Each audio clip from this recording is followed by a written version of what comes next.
7 usaha tahan banting saat krisis? Cukup pakai lahan sempit di rumah. Pernah nggak sih kamu merasa semua harga naik, tapi penghasilan malah jalan di tempat? Beras naik, telur naik, bahkan cabai pun ikut-ikutan mahal. Di tengah kondisi seperti ini, banyak orang bingung. Apa yang bisa aku lakukan biar tetap bertahan?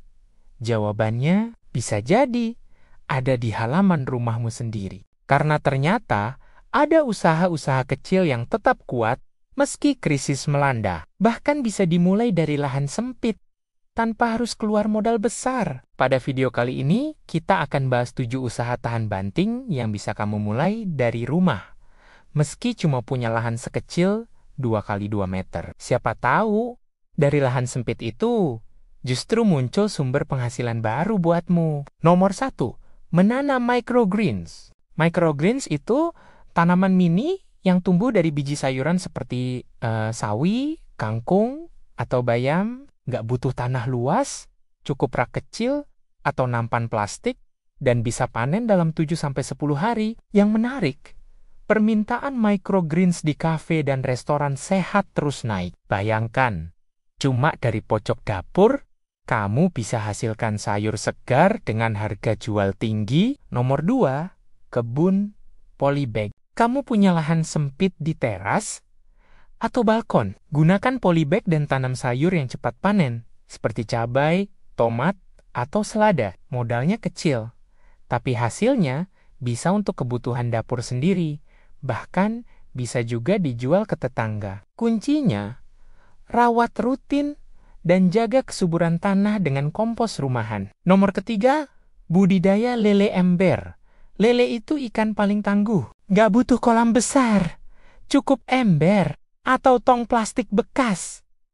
Kamu bisa pelihara 50-100 ekor sekaligus. Dan hebatnya, lele tetap laku meski ekonomi lesu. Banyak orang butuh sumber protein murah. Dan kamu bisa jadi penyedia lokalnya. Nomor keempat, ternak maggot. Kedengarannya menjijikkan, tapi maggot itu emas hitam di dunia peternakan. Mereka bisa mengurai sampah organik jadi pakan bernutrisi tinggi. Kamu bisa jual maggot kering, pupuk hasil olahannya, bahkan jasanya ke peternak lain. Bisnis ini bukan cuma cuan, tapi juga ramah lingkungan.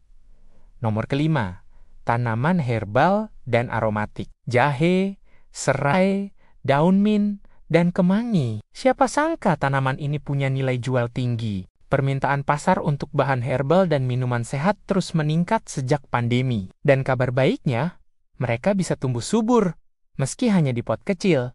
Cocok banget untuk lahan sempit. Nomor keenam, budidaya jamur tiram. Jamur tiram bisa tumbuh di ruang teduh dengan suhu lembab. Modal awalnya kecil, tapi sekali panen bisa langsung balik modal. Kamu bisa jual ke warung, resto, atau olah sendiri jadi keripik jamur. Bisnis ini terbukti bertahan di masa krisis, karena kebutuhan pangan nggak pernah berhenti. Nomor 7, ayam kampung rumahan. Kalau kamu punya sedikit lahan kosong, ayam kampung bisa jadi tabungan hidup. Nggak rewel, tahan penyakit, dan dagingnya disukai banyak orang. Mulai saja dengan 5 ekor dulu. Dari situ, kamu belajar siklus ternak kecil yang nanti bisa kamu kembangkan. Jadi kesimpulannya, krisis ekonomi memang nggak bisa kita hindari. Tapi, yang bisa kita lakukan adalah beradaptasi dan menciptakan peluang dari apa yang kita punya. Karena di tengah masa sulit,